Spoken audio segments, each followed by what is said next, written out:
to any replayers. And if you're a replayer, you can still participate, first of all. If you're new to me and you are not following me, you can swipe right on Apple or up on Android and hit my name and hit follow. You can also tap, tap, tap on the screen for hearts. And if you are not following me on Twitter, same handle at joannazarach, or Snapchat, where you can ask me questions where you don't have to type. You could just ask with a video. Find me. Hi. Hi, Roselle. It's good to see you. So I am, and I wasn't paying attention to the screen. And so I am, let me flip this around. So thanks. Oh, thanks for, I'm seeing Gus and some other folks on here. It's good to see you guys.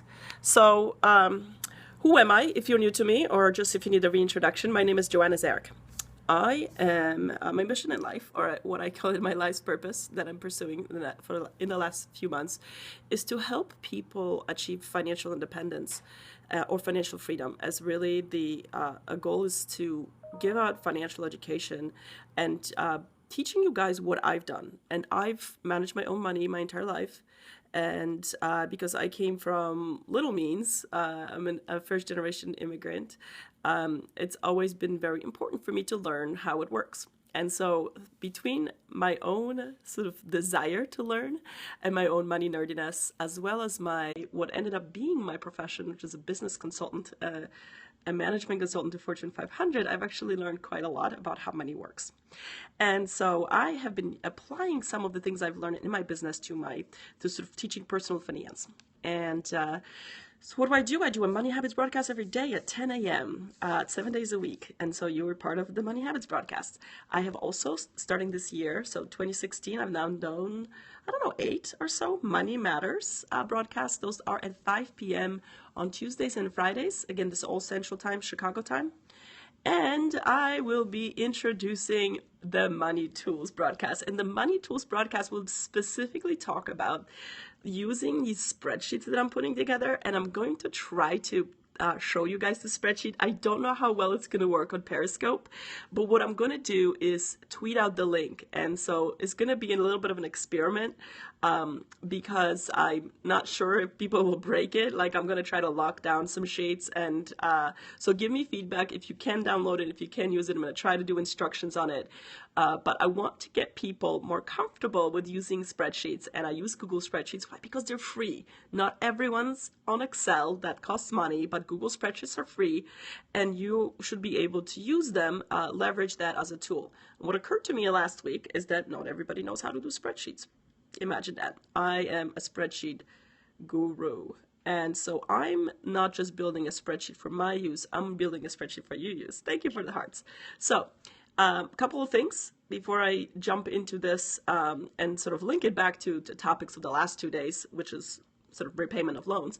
But if you know anybody that you think I think other people could really use this advice, or they talk about wanting to manage money, again, I invite you to share with whoever. If it's just a friend, word of mouth, share it on Twitter, share it with your followers. I would appreciate it.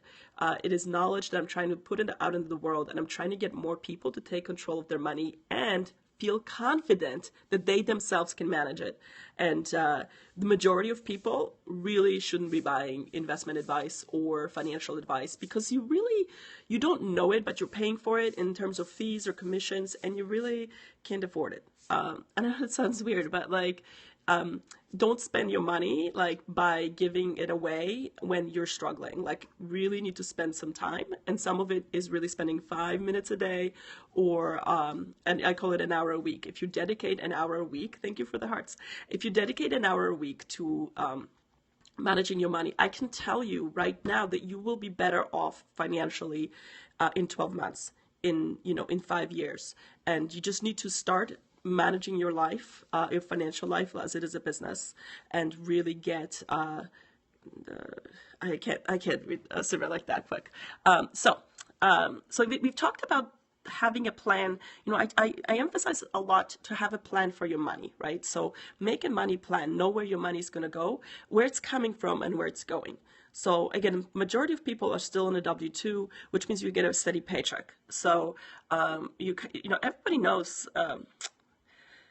Yeah, you know, like I hear you, right? Like that's what happens, right? And so you're just trying to they feel like you're just catching up, right? And so you really need to I am Polish, yes. Um and so you really need to I know like I have Polish luck. Some people recognize it. I feel like you need to become like comfortable with like whatever your financial reality is, and some of it, like when you first start looking at it, some of it might be a little bit grim, right? But like that's your first step. Like a denial, if you're in denial about your financial situation, it's not going to get better. So one of the things that I want people to do is have a money plan, and so I've been talking about it, and I was like, okay, well, what you could do is like really project out your where's your money going to come from, and where's your money going. So first, if you're new to me, you know that the first thing you really need to focus, if you have any credit card debt or any higher interest debt, that's your first order of business. Do not invest, do not do anything else. Figure out how to increase your income and pay off that debt, because high interest is eating you alive when it comes to financial independence. So that's like stage one.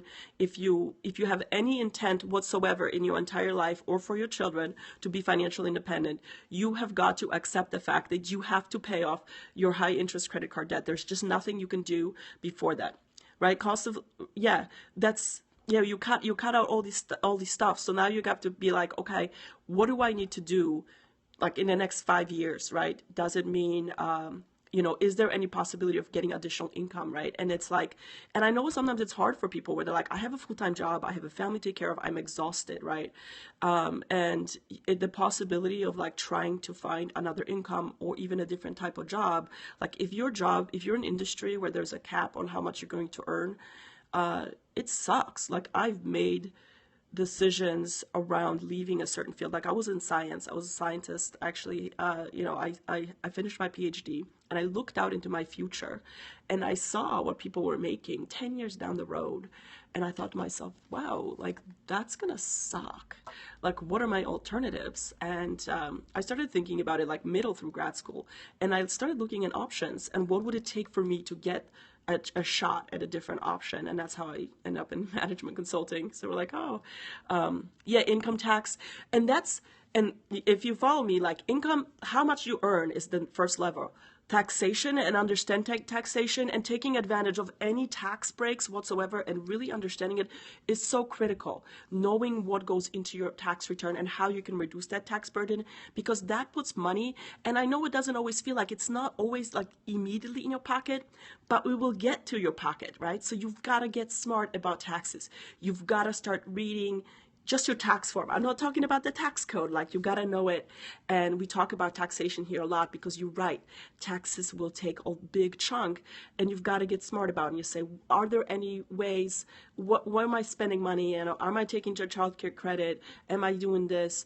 And at some point you have to also realize, like, am I trying to compete with, keeping up with other people in terms of expenditures, right? Like I spend way less money than most of my peers, just structurally, right? Like live in a smaller house, PhD in neuroscience. I know, completely unrelated to what I do. And everyone's like, so how did you go from neuroscience to management consulting? Like, because when I was young and like people were like, oh, if you're smart, you should like save the world.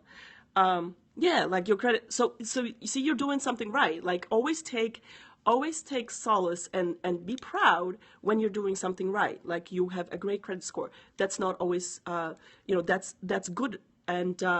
And you're going to get lower rates, but you still don't want to pay any interest on your credit cards. So it's a good thing to have build that up and pay your bills, right? Pay your bills and have a system and automate them when you can, and then try to figure out like, how can I get additional income? Because getting additional income will really, really help.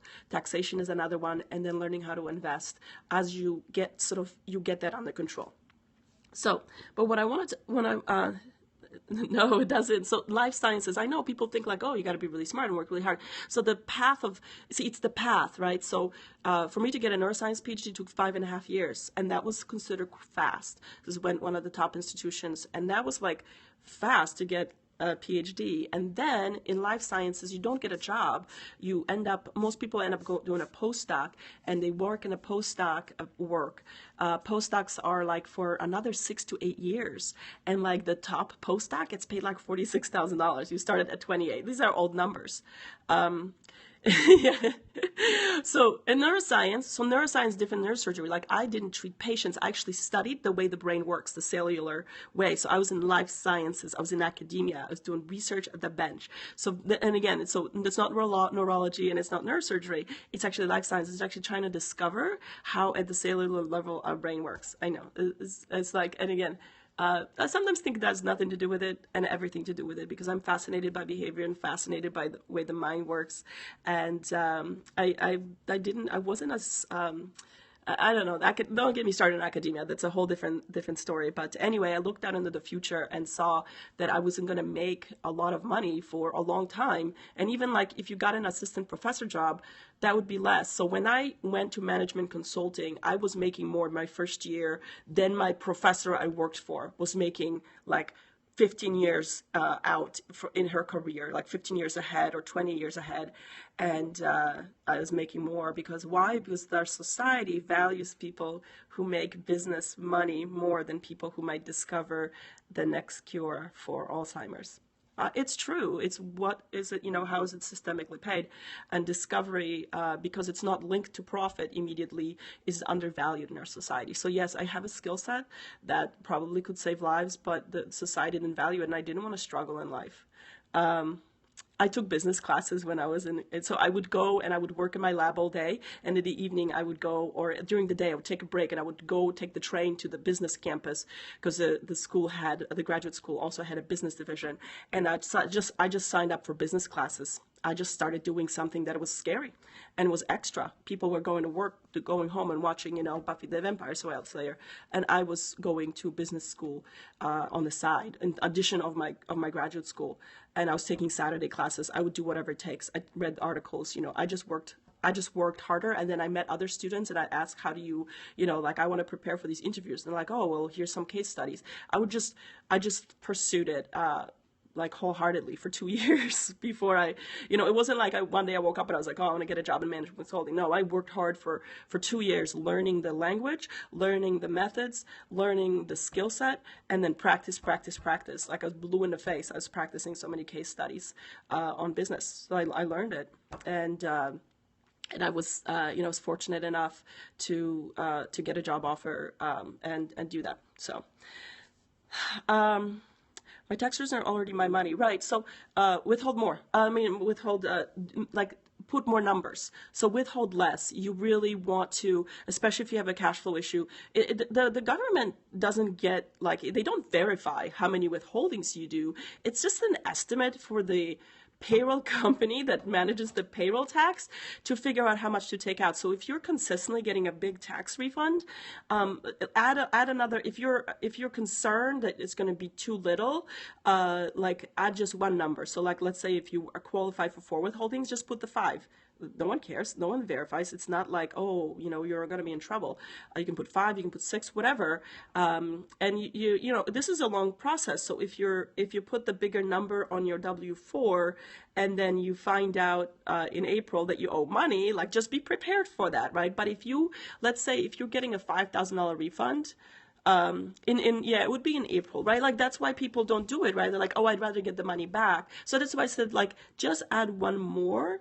If you add one more withholding, it actually doesn't reduce your taxes that much. You'll see, like, so if you're getting consistently, like, say $5,000 in a refund and you add one more withholding, you'll probably get $4,000. So like, let's say it's about $1,000 per withholding. So look at your refund last year, and if it was only like $1,000 and you add another withholding, you may or may not owe taxes. You might be just like right on the border. But if you had multiple thousand refund and your situation hasn't changed, I guarantee you that adding like one extra withholding on your W-4 is not going to put you in the you owe money category, okay? Because it's kind of like if you have an extra child, an extra exception is only like $4,000 off your taxes, which a deduction, which at 25% is only $1,000, right? So happy to talk to more. But I would say if you are getting multiple thousand tax refund, you add one more exemption on your W-4, you're not going to owe taxes. You're just going to get a small refund, but you're going to get more money in your paycheck every month or every couple weeks.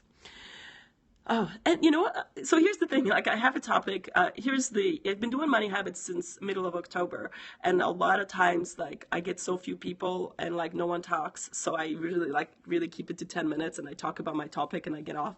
But I love this engagement. I love you guys asking questions, and me answering you and giving you the confidence, and both like with the numbers, but also just how I know how the rules work. I know because so for fun, when I was in grad school, in addition to taking business classes on Saturdays, I would take tax classes, like tax classes for fun. Right. So I've been reading the tax code and understanding and doing my own taxes, by the way. I don't hire anybody to manage my money, even though some people think like, well, you should be focusing. I'm like, no, you know what? I like it. And I take certain sense of pride. And I also like the struggle because I like to struggle with the stuff because I'm encouraging other people to also struggle. And it would be disingenuous of me to hire a bunch of financial professionals to do it for me. So I don't. I do everything myself. And I only will tell you to do things that I've tried and I do actively, even though, like, you know, some people are like, that's not sensible for someone like you. I'm like, whatever. I got my TurboTax already. I got my 2 TurboTax products because I have to like fill out more complex forms. Management consultant. So I worked at McKinsey & Company, which is a top management consulting firm, which basically put me in front of like on Fortune 500 clients where they're like, here's a smart person. She's gonna help you solve problems. Hey, Joanna, why don't you look at this like database of numbers and tell this, you know, Fortune 500, Fortune 100 company, like whether they should raise their prices, right? Like crazy stuff where I'm like, am I really capable of this? Management consultant at McKinsey and Company. And if you want to look it up, you can look it up. I only worked there for like 3 years, but the skills that I learned was incredible. It's the best business education money can't buy. And so I did. I learned I learned everything. I mean, I learned so much there, including like how to interact with people and like, yeah, well, I was always into public speaking, but you know, in grad school as well and college, whatever, I loved getting in front of an audience. So I'm very comfortable with that. But yeah, so I just wanted to let you guys know that, first of all, I love the questions, even if they're like, you know, whatever's on your mind, ask me the questions. And if you're not catching me on Periscope, literally, like, find me on Twitter, look me up on Snapchat, and I like would love nothing more than you sending a little 10-second video going, Joanna, I have this question. What, you know, it's my personal situation. How do I apply it? Because it gives me so much energy to share that with you guys, and I have full confidence after having, again, gone through so many different, you know, it's my personal finance, my own education, but also just seeing how the world works. Yeah, right, like. And again, I don't usually bring that up because I'm like, man, is that really relevant? But like, you know, like I do my, what is Snapchat? So Snapchat, it's an app. It's very popular with the kids, and they've just started using it recently. So Snapchat, SNAPCHAT. It's like, it started as people like sending pictures of each other that would disappear, but it's really evolving. And right now, like in the next 12 months, it's probably going to get used more by people, because I think that the real value of it is you can send like a 10-second video to someone, like asking a question, and they can respond with a video. So that's why like video is so powerful, because even in Periscope, right, you can ask me a question, I can immediately answer it. And it takes so much effort than if I had to like type out an email or type something up or even write a blog. I thought about blogging, like just the thought of blogging, I was like, oh, it's too much work. But talking, like sharing my knowledge with you, like in this instance, like on video, is so powerful and quick and easy for me to do because it's like all in my head. And so getting that information out of my head, like on video, is super quick. So yeah, Snapchat is, you know, it's been around for, I don't know, a couple years, and I was like, I'm too old for Snapchat, right? Like, but I'm hearing, right, through other people, is the, you know, there's it's still explorative, but it's peer to peer, right? So you ask me a question directly, and I can answer it, and it's just a really short video, where you send it to me, and I send the video back, like, and you view it, and that's it. So anyway, it's an idea that I have. I'm like, this is how I could use Snapchat. You can be like, Joanna, I have 4 exemptions. Should I do 5? And I could be like, how much was your tax refund? You can be like, it was $5,000. I'd be like, you can do 5. Go for it, right? I want to give you confidence. I want to give you the answers. I know the answers, and I'm very confident in my math. And so this brings me to this tool that I've developed. And last week I talked about it. It was like cash flowing. And I was like, here's the thing, like, if you don't know like where you're gonna land with your money, like every month, if you're just like, oh, money's happening to me, right? Stop having money happen to you, like really take control. And it's like money math. And so before I went into neuroscience, I was like a super math nerd. Like I was a mathlete, and I was like math contests, and like everyone's like, oh, you're gonna go into math or computer science. I'm like, no, I'm gonna go into biology, because biology is hard for me. I always try to do things that are difficult for me. And so I was like a super duper math nerd since like my entire life. Math is a skill, by the way. It's not just talent. And people are like, oh, it's so nice that, you're so good at math because you were born that way. I'm like, are you kidding me? Do you know what I did on Saturdays while you all like hung out? I did math problems with my dad because he's a math professor, and he would make me do math problems. So I've done more math classes and practiced more math than like your average human being, or probably the top 0.1%. I don't love it. Like, I didn't love algebra, calculus, whatever. I did it all, but it's really because I practiced it so much. It's a skill that I recognize I have. So I also want to share that, like math, the spreadsheets help me like make formulas. So I'm gonna try to flip it and see if you guys can see this. It's a little bit small, so I'm gonna see if that's gonna work. Okay. So here's the idea. And again, I'm going to share this on Twitter. I think I'm going to send this link out. I can just link out a spreadsheet with like where people can just look at it without signing in or anything. Here's the idea. You are looking at, this is a calendar basically. So every day of the month, and I actually put the entire year. Like if you have a W-2, and I will actually make this better over time, but right now I'm just going to start with, you've got to type in everything manually. So go through and just do 3 months. Don't even try to do the whole year. Just do January, February, March. Put all the dates where you're getting your paycheck, and then start putting your outflows, right? So this is all, the top row is cash in. So like if you had a paycheck or if you had invoice, right, you might have 2 different incomes. And it doesn't really matter. It's not, you don't have to be super precise. Like if you're off by a day, it doesn't matter, right? Like cash flow for planning purposes, it doesn't have to be super precise unless you're really, really tight. And I know that that's really hard. The important things is the outflows. Like, some outflows are predictable. Like maybe you have a rent payment on the 1st or the 15th or the 30th, right? Whatever it is, just put your payments in. Maybe you have a loan payment, a credit card payment, an unexpected expense. Maybe it's due. So for credit card, and again, you have to pay off your, if you have any interest, pay off your credit cards first, like focus on that. And this is why this is important, because if you wanted to pay off your loans or anything, it kind of will help you, like see if you will impact you negatively into the future. Because you may have money now, but you may have committed already to 3 payments in February that are coming, and you're going to go in the red. So what I also did is I conditionally formatted these spreadsheets. So when, like, say you're like, oh, I got a raise, so my paycheck is going to be bigger. I know.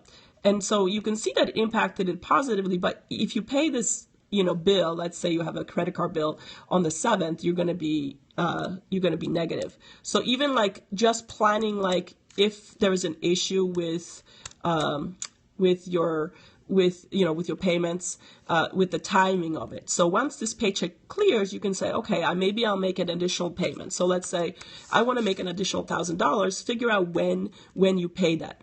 So it turns bright red when it's below 0. And if you've been listening to me, as don't make your zero. Oh, it's my phone. Sorry for the interruption. So this is where I want you to enter your buffer balance. So depending where you are in life, your buffer balance will be different. I always say when I was in college, when I first got my first job, my buffer balance has always been $1,000 when I was really young. And that means the first $1,000 I learned, I never spent it. Just in a position to do that. And then if you're further in life, really think of the buffer balance as either 2 times your biggest monthly bill, right? So whether it's your credit card bill, whether it's your mortgage, like that should be the minimum, right? 2 times your biggest bill. That's just like a rule I made up because trying to help people like how much, or what you spend in a month, right? So have your buffer be like whatever your burn rate is. So if you put in all your major bills in here, and again, if you put your money through a credit card, what you'll see is that, again, because you're paying it off in full, you have one big payment a month. out of your cash. And I encourage it because I just think it's easier. And again, you only do that if you're paying your credit cards in full every month. If you're not, I understand, but that's the aim you're going to get to. So everything is in gray, which means if my buffer is 1,000, I'm over my buffer every month, every day of the next 3 months. But if I put 5,000, you can see that January, until I get this big check in, I'm under. And then by April, I go under again because I had some maybe plan to make big payments. Maybe I get my tax refund, right? So April 15th, you put in your tax refund. Oh, right here. So things like that, so you can plan it out, right? So plan out your big cash outflows and inflows, and this will be for an entire year. And so you can see that, like, I haven't put the paychecks in here, so you can also, because it's also important, like what would happen if you lost your, job or something, or if you're, taking a pay cut. And again, when you have irregular income, this is really, really important for you to plan it out, because maybe you aim for it. And what you would do is once you set it up, this balance carries over from the month before, but you would also, you could update it. You could like put in and say, okay, at the February 1st, you would update it with your actual balance. So you check your bank account and you're like, well, I'll project it to be 9,000, but actually with all the other little, all the other things that I spent, it's at 8,000. And now it changes your projected cash flow. So, businesses do that. Businesses that are run well. Let's not get started on it. Otherwise I'd be out of a job. Businesses that are run well, like, do cash flow projections. And it's like, that's why I'm always saying treat your household like a business and start using the tools in the toolkit to say, where am I going to be? Don't make money a surprise, make money a certainty as much as you can. So the more certainty and the more knowledge you can add into your financial life, the better off you will be. So I've put this in. I made an example. I have this blank sheet that people will be able to add to. I'm working on the instructions. Obviously, that's not there yet. But like how to use it, because you could go in here. Once I tweet out this link, you can go in here and put your financial. I think you can download this or maybe save it as. And if you're having trouble, let's work on this together. Like I got to figure out what instructions to give people. I think you should be able to save it in your own Google Drive with your own stuff, so it's not shared and visible, or like just copy this sheet to your own spreadsheet. So I know it takes a little bit of a learning curve, but then you can like build it for yourself. And again, over time, I already have ideas on how to make this easier for people, but I put in all the formulas and the conditional formatting to do that. Okay. Wow, this is way longer of a money habits than I usually have. And, I just really appreciate the people who stuck around, because it's a bit longer than usual. But if you had to go, or if you're replaying, you can look it up on Twitter. And then if you have sort of specific questions as you use the tools, again, I'm going to be doing a money tools where I actually just talk about using the tool. So if you look at the notification and you say money tool and you've already seen it 5 times, you're like, you don't have to get on. But if you have a question around it, then that we're going to talk about that specifically. So I'm going to assign some Periscope specifically around the money tools that I create. And this is just the first one. Because what I realize is that 1, not everybody knows how to make a spreadsheet. 2, I'm gonna tweet out a link on Twitter, or like send it. Like if you want, maybe I can even like paste it into my Periscope. I don't know. I don't think I can do it on Periscope. But if you follow me on Twitter, or if you just go on Twitter, because I think my account's open, and you find me, Joanna Zarach, I'm gonna tweet out that link. So the link's gonna be on Twitter. So if you have a Twitter account, if you think of a better distribution, please let me know. Like I can email it to people, I'm happy to do it anyway, because I don't want people to use it and then give me feedback on it and say I'm having trouble or I don't understand, because the instructions would be better by, like, I make myself use my tools because I'm like, oh, it's a pain. Like I need to make this better, right? This is how I do it, and I've made tools for my corporate clients, right? And so I want to share this. But yeah, see, this is let me show. This one says, anyone with the link has the link to access, and you can also see my email. It's really not a secret. joannazarach@yahoo.com, and no sign-ins required. So that's how I'm going to do it. But it's my very first time. But you know what?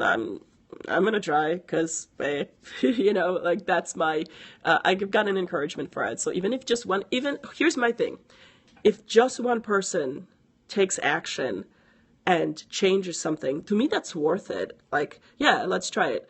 To me, it's worth it to help even just one person. And in my city of Chicago, I've offered this up to people, and I consistently tell people, I don't charge. I don't need to make money off of it. I'll say, I'll do an assessment with you. Like, I'll tell you where I think you stand and what are your best things, because I don't want to be, another thing people have to pay for to get out. Like, most people are struggling, and even if they're not struggling, like they're making a good income, all their money's going somewhere, they need help, and they may not even know that they need help. And so I just like, in the next, and probably I'll do it for another 6 to 12 months, because at some point I'd be like, oh my, okay, like I don't have enough time, my own time, right? Like, I just do it on my own time. And then I need to, then I'll send them to be like, look, this is the tool you use. And once you fill out these 10 things, then I can give you the 15-minute guidance, instead of like, I'll sit with a family for 3 hours going over their financials, because like, it really fuels like the questions that they ask, and the things they don't know.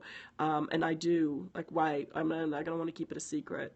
And so this is my purpose in life, to share this with people and to help people with money math. So okay, so yeah, I'm gonna try to like, give me maybe like, if I share it on Twitter, it might still be a little bit broken, like people might be able to mess it up, but I'll share it, and if it breaks, I'll fix it. I love nothing but spreadsheets. I love spreadsheets. It's really weird to say, but I do. So thanks for joining today. Whoa, super long money habits. Thank you for all the engagement. I really appreciate it. I do. I love the questions, and I love answering them and giving everybody confidence in taking control of their money. And thank you for the hearts. And I hope to see you soon. I'll be on tomorrow, 10 a.m. for Money Habits. And, for every single day of the week, Friday, Saturday, Sunday. And then Money Matters on Friday. I don't know what the topic will be yet, but I will tell you. Yeah, yes, at joannazarach. Yep, that's right. On Twitter, on Snapchat, I'm trying to get everything the same. I haven't battled. I'm on Instagram, but I haven't gotten the wherewithal to create little financial snapshots for Instagram. And I think they do have video, but Twitter, that's where I'm going to put the, yep, that's the Twitter. It's joannazarach. So find me, follow me, and I'm going to tweet this out. And then give me feedback, especially either on Periscope or elsewhere, or just even on Twitter. Like, the conversation we should be having about managing money should be a little bit more open.